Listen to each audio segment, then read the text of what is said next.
एक वो बच्चा जिसने अपने बचपन में बहुत गरीबी देखी थी। इसके पिता एक ट्रक ड्राइवर थे और जब ये बच्चा 7 साल का था, इसके पिता का एक एक्सीडेंट में एंकल टूट गया था और जिसकी वजह से उन्हें जॉब से भी निकाल दिया गया था। और उस टाइम पर ना तो इस फैमिली के पास मेडिकल इंश्योरेंस था, ना ही वर्कर्स कंपनसेशन और ना ही पैसे। और जब ये बच्चा हाई स्कूल में आता है तो इसको अपनी हाई स्कूल फी पे करने के लिए एक बार अपना ब्लड भी बेचना पड़ता है। नोबडी कुड इमेजिन दैट आगे चलकर ये बच्चा $3 बिलियन का मालिक होगा। और इस बच्चे का नाम है Howard Schultz, CEO of Starbucks.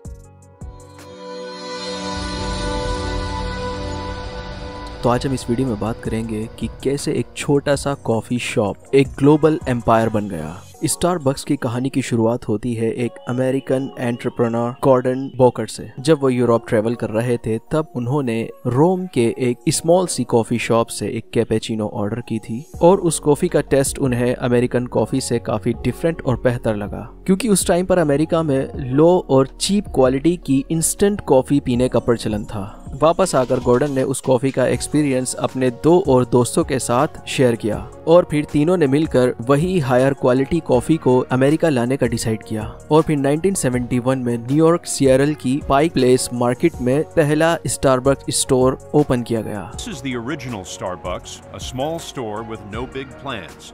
It opened in 1971. लेकिन उस टाइम पर ओरिजिनल स्टारबक्स स्टोर में फ्रेश कॉफी बीन्स और घर पर कॉफी बनाने वाले कॉफी मेकिंग इक्विपमेंट्स ही बेचे जाते थे, ना कि कॉफी ड्रिंक्स। और ये बिजनेस ग्रो तो कर रहा था लेकिन स्लो, क्योंकि 1981 तक सिएरल में ही स्टारबक्स के 4 स्टोर्स ओपन हो चुके थे। अब यहाँ एंट्री होती है हावर्ड शोल्ट्ज की और 1981 तक हावर्ड हैमरप्लास्ट नाम की एक स्वीडिश कंपनी में सेल्स रिप्रेजेंटेटिव बन जाते हैं और ये कंपनी किचन इक्विपमेंट्स बनाया करती थी और स्टारबक्स को भी सप्लाई दिया करती थी। हावर्ड की नजरों में स्टारबक्स तब आती है जब ये एक बड़ी मात्रा में कॉफी मेकर्स ऑर्डर करती है और यही क्यूरियोसिटी हावर्ड को स्टारबक्स के एक स्टोर तक ले आती है। स्टोर विजिट करते ही हावर्ड ने डिसाइड कर लिया था कि उनको स्टारबक्स का हिस्सा बनना है, जिसके लिए वो स्टारबक्स के तीनों फाउंडर्स से मिलते हैं और कहीं 1 साल बाद जाकर हावर्ड उन्हें कन्विंस कर स्टारबक्स ज्वाइन कर लेते हैं और फिर यहीं से सब कुछ बदलने वाला था।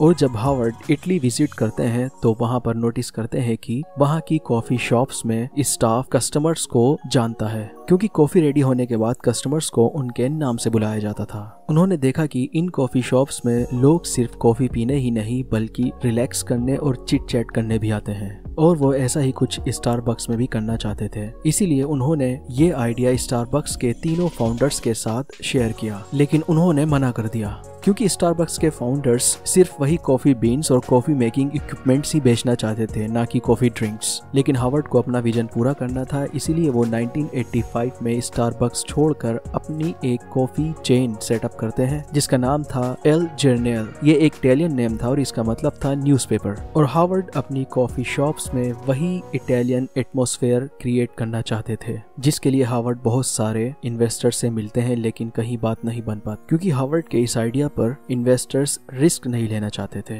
क्योंकि इसमें पहली प्रॉब्लम थी कॉफी शॉप्स का Italian name. No one could pronounce.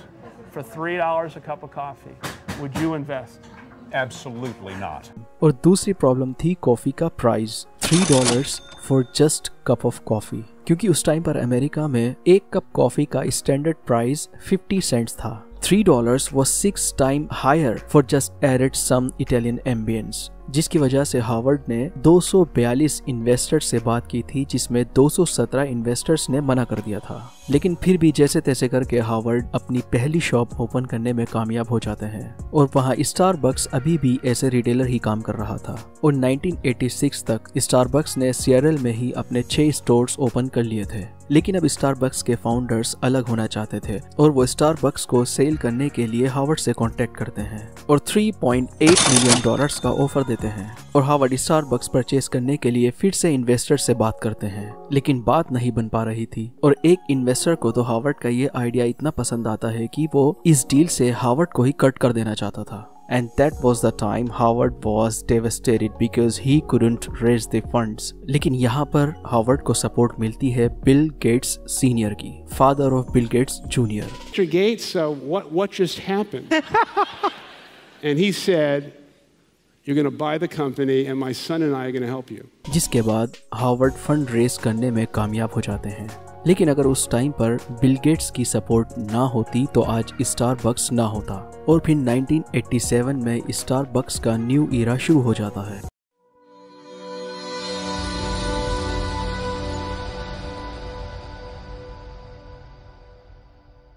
और स्टारबक्स स्टोर्स को रेस्टोरेंट्स मॉडल में कन्वर्ट करना शुरू कर दिया जाता है और एल जर्नल को भी स्टारबक्स में ही मर्ज कर दिया जाता है। और फिर 1987 में ही सिएटल से बाहर स्टारबक्स स्टोर्स ओपन होना शुरू हो जाते हैं और फिर कुछ ही सालों में 46 स्टोर्स ओपन कर दिए जाते हैं। But that was just a beginning. और 1998 तक स्टारबक्स जापान, फिलीपींस, यूके तक पहुंच जाता है और 2000 में हावर्ड भी as a CEO step down कर जाते हैं for just focusing on global expansion. और हर एक दिन में 7 नए स्टारबक्स स्टोर्स ओपन हो रहे थे। We're opening 5 new stores a day. That's a new store every 5 hours, 24/7. और 2008 तक ग्लोबली ऑलमोस्ट 17,000 स्टोर्स ओपन हो चुके थे। लेकिन जब 2008 में ग्लोबल फाइनेंशियल क्राइसिस ने हिट किया था तो स्टारबक्स के एक्सपेंशन पर भी ब्रेक लग गया था। इवन 50% तक स्टारबक्स के स्टॉक्स ड्रॉप हो गए थे। लेकिन स्टारबक्स के लिए 2008 का फाइनेंशियल क्राइसिस इतनी बड़ी प्रॉब्लम नहीं थी, बल्कि उसका अपना एग्रेसिव एक्सपेंशन ही उसकी प्रॉब्लम बन गया था। साथ ही कंपनी की एक ईमेल लीक हो गई थी जिसमें स्टारबक्स में चल रहे सेवरल इश्यूज और इसके एक्सपेंशन को ही एक बड़ी प्रॉब्लम कहा गया था। जिसके बाद हावर्ड शोल्ट्ज वापस एज ए सीईओ स्टारबक्स में स्टेप इन करते हैं। लेकिन इस बार हावर्ड की स्ट्रेटेजी एक्सपेंशन को रोककर स्टोर्स के पुराने एक्सपीरियंस पर ही काम करने की थी, जिसके लिए हावर्ड ने स्टोर से एस्प्रेसो ऑटोमेटिक कॉफी मशीन्स को रिमूव कर दिया था। एफिशिएंसी और स्पीड के मामले में तो ये मशीन्स बढ़िया थी, लेकिन हावर्ड का मानना था कि इन मशीन्स के चलते हमने रोमांस और थिएटर को कहीं खो दिया है। और फिर कॉफी बीन्स और ग्राइंडर को वापस लाया जाता है जो कि स्टोर्स को एक कॉफी एरोमा देते हैं। और इस बार हावर्ड का फोकस बिजनेस से ज्यादा कस्टमर्स के एक्सपीरियंस पर था। और उस टाइम स्टारबक्स ने अमेरिका में 7,000 स्टोर्स बंद कर दिए थे एम्प्लॉइज को रीट्रेन करने के लिए, जिसकी वजह से स्टारबक्स को $7 मिलियन का लॉस भी झेलना पड़ा था। और स्टारबक्स के इस बोल्ड डिसीजन ने मीडिया का काफी अटेंशन ग्रैब किया था और स्टारबक्स का ये डिसीजन एक मार्केटिंग टूल भी साबित हुआ, दुनिया को ये बताने के लिए कि स्टारबक्स उसी क्वालिटी के साथ वापस आ रहा है। और स्टारबक्स की इस स्ट्रेटेजी ने काम भी किया। अगले ही साल 2009 में स्टारबक्स की ग्रोथ में एक जबरदस्त 143% का उछाल देखा गया और कंपनी ने फिर से थ्राइव एंड एक्सपेंड करना शुरू कर दिया। और 2023 तक ग्लोबली स्टारबक्स स्टोर्स की संख्या 38,000 तक पहुंच गई थी। जहां पर भी स्टारबक्स स्टोर ओपन होता है उसके आसपास की प्रॉपर्टी के रेट आसमान छू जाते हैं, जिसे फ्लेपेचिनो इफेक्ट भी कहा जाता है। एक डेटा के मुताबिक 1997 से 2014 के बीच यूएस में जहां रेजिडेंशियल प्रॉपर्टी की वैल्यू 65% तक बढ़ी है, दूसरी ओर जहां स्टारबक्स ओपन होता है उसके आसपास की रेजिडेंशियल प्रॉपर्टी की वैल्यू 96% तक बढ़ी है। इवन उस एरिया में बार्स एंड रेस्टोरेंट्स भी पॉप अप हो जाते हैं और वो एरिया बिजी एंड पॉपुलर हो जाता है। स्टारबक्स की सक्सेस के पीछे स्टोर लोकेशन चॉइस भी एक बहुत बड़ा रोल प्ले करती है। स्टारबक्स स्टोर की लोकेशन सेलेक्ट करने के लिए एक पूरी टीम काम करती है जो एक wide range of demographic and property data के बेस पर लोकेशन सेलेक्ट करती है। इसीलिए स्टारबक्स को हमेशा एक प्रॉफिटेबल लोकेशन फाइंड करने में आसानी होती है। इससे भी ज्यादा इंटरेस्टिंग बात यह है कि स्टारबक्स एज ए बैंक भी काम करता है और स्टारबक्स की एक ऐप भी है और इस ऐप में काफी सारे फीचर्स अवेलेबल हैं।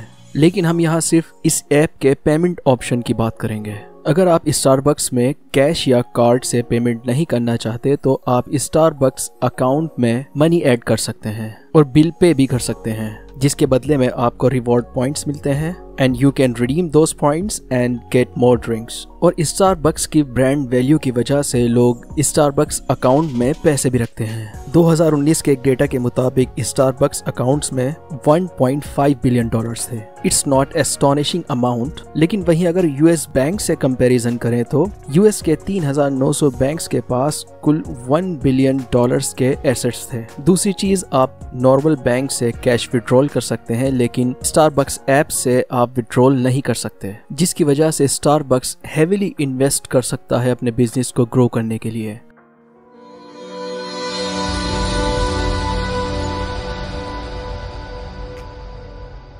तो आज की वीडियो को इतना ही रखते हैं, मिलते हैं नेक्स्ट वीडियो में ऐसे ही किसी इंटरेस्टिंग टॉपिक के साथ।